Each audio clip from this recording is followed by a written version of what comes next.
My parents sort of kept up a pretense of what an adventure you're going on, and we'll be seeing you soon. Anne Kirk was just 10 years old when her parents put her on a train to take her from Germany to England. And just as the final whistle went for the final goodbye, they hugged me and they said, "Look out of the window of the next station but one." I did, and there were my parents on the platform waving as if their arms would drop off. And that was the very last time I ever saw my parents. Anne's story is like so many others. She is a Kinder, one of 10,000 mainly Jewish children sent away to escape Nazi horror on the eve of World War II and start a new life without their families. Suddenly you were going to be taken away from everything you knew. And I just sat in my little corner, worrying about what was going to happen.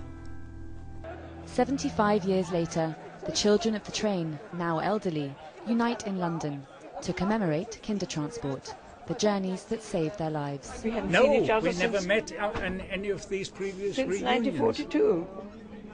Some of those here are meeting for the first time. What unites them is tremendous gratitude for their fortune and a bond that for some has endured a lifetime. That is the two of us on our wedding day. Pretty, wasn't she? Anne and Bob arrived in England 3 weeks apart. They met years later at a refugee centre in London.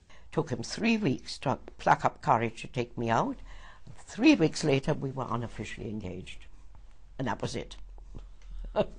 63 years later, and Bob and Anne joined their fellow Kinders to give thanks for the sacrifices made by others to give them a future.